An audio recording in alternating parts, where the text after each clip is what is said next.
For thousands of years, the indigenous peoples of the Americas invented and used a wide range of hunting tools. Each tool reflected exceptional creativity, adaptation to the environment, and knowledge accumulated over generations. The following 10 examples are not only technical achievements but also deeply tied to the cultural and spiritual lives of their creators. 1.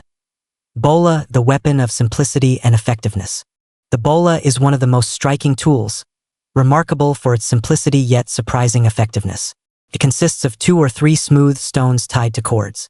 When spun and released, the cords wrap around the legs or wings of the prey, bringing it down. On the vast plains, bolas were used to capture deer, antelope, and even birds. In South America, the Mapuche employed them to catch rheas or guanacos. Children often practiced with smaller versions to train their accuracy. Bolas also carried cultural significance. Cords might be decorated with beads, and stones polished and painted, turning them into symbols of pride for skilled hunters. 2. Harpoon, the weapon that conquered the sea. For coastal and Arctic communities, the ocean was the primary source of life. The harpoon, used for hunting whales, seals, and fish, was typically made of 3 parts: the shaft, the detachable head, and the cord. The head, often carved from bone, hardwood, or ivory, was tied securely to a rope made of sinew or seal gut. Upon striking the prey, the head detached from the shaft, rotated sideways, and lodged firmly inside the animal, allowing hunters to haul it back. This ingenious design was crucial when hunting seals or whales, where a single mistake could mean the loss of food for an entire winter. In many places, harpoons were blessed in ceremonies before being taken to sea. 3. Bow and arrow, the timeless symbol of the hunter. No tool is more closely associated with native peoples than the bow and arrow. Its design varied by region. On the plains, short, powerful bows suited horseback hunting, while in forests, longer bows provided range and accuracy.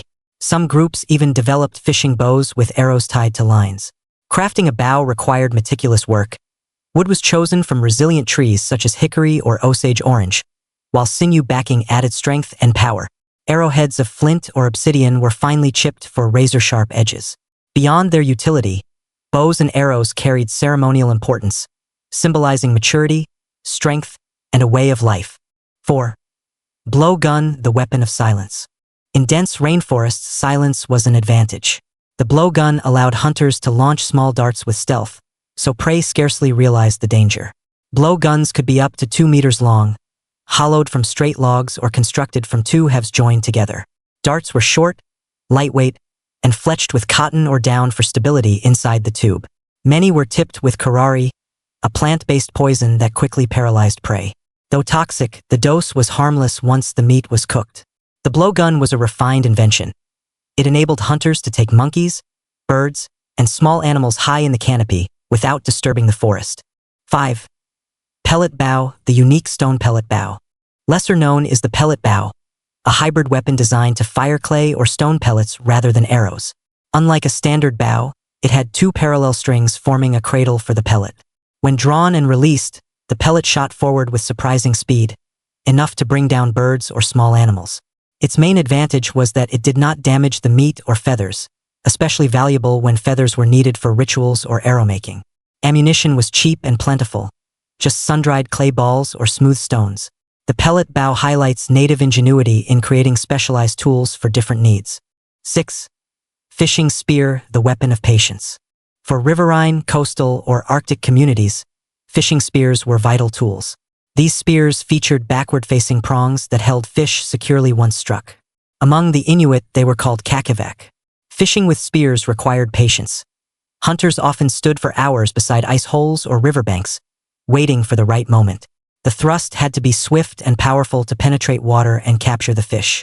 Beyond survival, fishing spears were often tied to rituals of gratitude, as offerings were made to water spirits before the hunt. 7. Bird bola, the weapon that conquered the skies. Inspired by the land bola, the Inuit developed lighter bird bolas for catching flocks of birds. Usually made of 2 or 3 small stones tied to short cords, they were thrown into migrating flocks. The cords wrapped around wings, bringing the birds down with minimal injury. This was especially important during migration seasons, when thousands of birds filled the sky. With a few accurate throws, hunters could secure multiple birds at once, providing food and feathers for clothing and bedding. 8. Knife, the versatile tool. Among all tools, the knife was perhaps the most indispensable. It was used for killing prey, butchering, skinning, chopping wood, carving, and even making other tools. The Inuit created a distinctive knife known as the ulu, with a semicircular blade and sturdy handle, ideal for scraping fat and hides. Before metal was introduced, knives were crafted from obsidian or flint, sharper than steel. Later, metal replaced stone, yet the shapes remained the same, proving their practical efficiency. Knives were deeply personal possessions, often carried everywhere and passed down as family heirlooms. 9. Spear points, the 13,000-year-old Clovis legacy. One of the oldest and most sophisticated artifacts is the Clovis spear point, dating back over 13,000 years. These points were expertly flaked using flint knapping techniques, creating sharp edges and grooves that secured them to wooden shafts. Making one required great skill and patience. One wrong strike could shatter hours of work. Clovis points were powerful enough to kill mammoths and giant bison. Over time, designs evolved into lighter forms for smaller game, reflecting humanity's adaptation to changing environments. 10. Sling, the ancient, simple weapon. Finally, the sling, one of humanity's oldest projectile weapons. It consisted of 2 cords attached to a pouch. A stone placed inside was whirled and released at the right moment, flying hundreds of meters with lethal force. Its greatest advantage was unlimited ammunition. Any stone could be used. Children often learned slings before bows, building accuracy and coordination.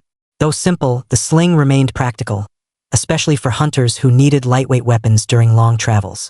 At first glance, the hunting tools of native peoples might seem simple, even primitive. Yet behind every spearhead, bowstring, or bola lies the distilled wisdom of countless generations. These tools were never random inventions.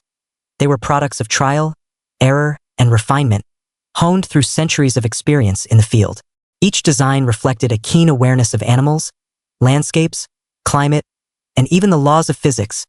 A well-made arrow was not just a sharpened stick tipped with stone. Its shaft had to be perfectly balanced to fly straight and true. A sinew cord was not merely strong but elastic enough to withstand the strain of a drawn bow.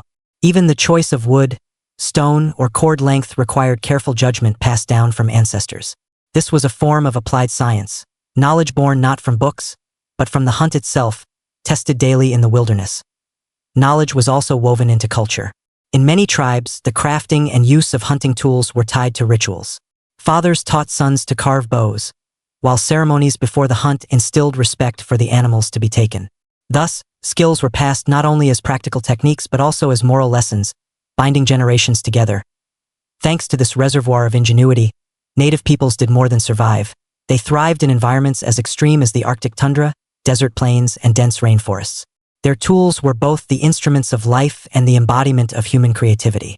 Beyond their practical purpose, native hunting tools carried deep cultural and spiritual meaning. Every weapon symbolized a relationship between humans and the natural world.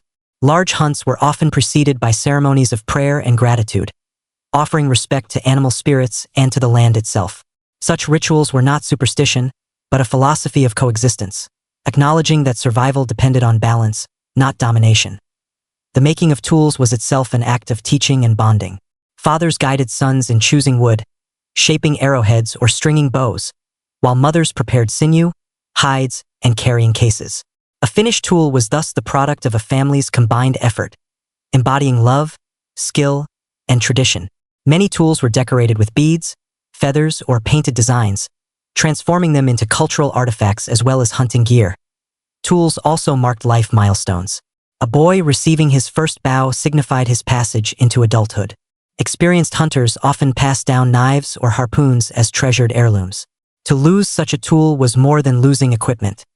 It was losing part of one's identity. In this way, hunting implements were vessels of memory and heritage, reminding communities to live with gratitude and responsibility toward nature.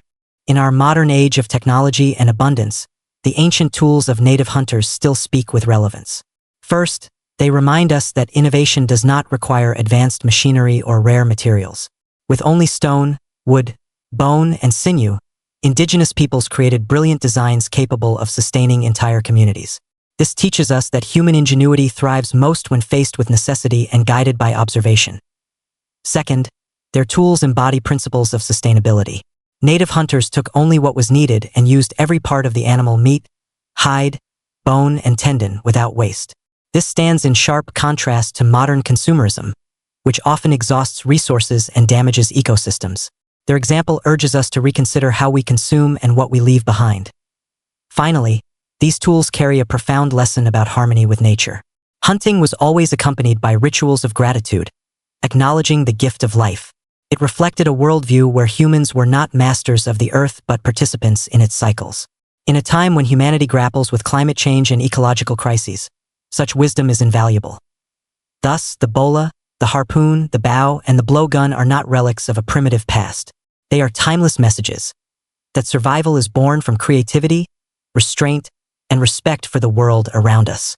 They offer guidance for a future where balance with nature may again determine our very survival.